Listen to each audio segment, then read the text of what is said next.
Hello, friends. Andrew here, and welcome to another 7-Minute Bible, where we are taking a look at the second part of the second creation story in this episode. So this is kind of part 2 of the creation story, part 2, the second creation story, that is. And this is Genesis 2, 4 through 17. Let's get our timer started, and away we go. So just to review from our last video, the order of the second creation story is this, that first we see a prelude. These are the generations of the heavens and the earth when they were created, in the day that the Lord God made the earth and the heavens. And this is verse 4. Then 5 and 6 talks about how there was earth and there was water, but there were no plants yet. There was no rain. This is hearkening back to the earth was formless, a formless void in some ways. But something was happening. And so into this space is where God sculpts man, breathes the breath of life into his nostrils, and he becomes a living being, verse 7. Then God plants in the Garden of Eden, 2 verses 8 and 9. And the location of the garden then is specified in verses 10 through 14. Then man is placed in the garden to work it, and commanded not to eat of the tree of knowledge of good and evil, or he would die. Then we move into verses 8 through 20, or 18 through 20. So we're actually going beyond to 4 through 17 to the rest of the story, if you remember Paul Harvey. And now the rest of the story. Then the Lord God said, this is verse 18, "It is not good that man should be alone. I will make him a helper fit for him." Now out of the ground the Lord God had formed every beast of the field and every bird of the heavens, and brought them to the man to see what he would call them. And whatever the man called every living creature, that was its name. The man gave names to all the livestock, and to the birds of the heavens, and to the beasts of the field. Interesting scenario here, right?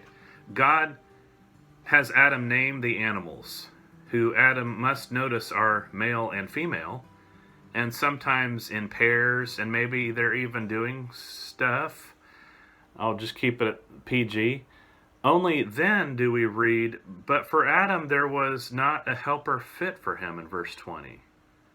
But for Adam there was not a helper fit for him.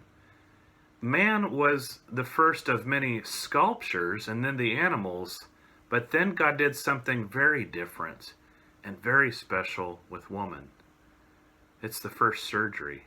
God is sculptor, God is now surgeon. So here's what happens in verses 21 and 22. "So the Lord God caused a deep sleep to fall upon the man, and while he slept, took one of his ribs and closed it up in its place with the flesh. And the rib that the Lord God had taken from the man, he made into a woman, and brought her to the man." Note that the woman was created from the rib of a man to be beside him, not from his head to top him, nor from his feet to be trampled by him, but from his arm, from his side, to be protected by him, near to his heart, to be loved by him. This is a quote from Matthew Henry's commentary.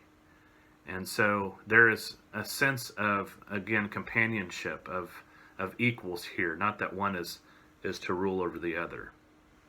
So not until the end of Genesis 2 do they find that they were both naked. An interesting way to end a chapter in Genesis 2:25. But imagine the scene when a beautiful naked woman is brought to man. And then the man said, "Whoa, man!" Okay, that was a Bible joke. It was a very little joke, but so woman is here now. And then the man said, actually, "This at last is bone of my bones and flesh of my flesh. She shall be called woman because she was taken out of man." Adam's finest naming yet. "Therefore a man shall leave his father and his mother and hold fast to his wife, and they shall become one flesh. And the man and his wife were both naked and were not ashamed." Verses 24 and 25. What an interesting and awkward cliffhanger, isn't this? Ever wonder why most humans wear clothes? Well, come back next time and we'll see where their nakedness turns to shame as the story takes a sudden turn. So we finished this episode a little early. Don't forget to like, comment, and share. Also, if you're on YouTube, be sure and subscribe and hit the bell to get notifications. We'll see you in the next episode. God bless you.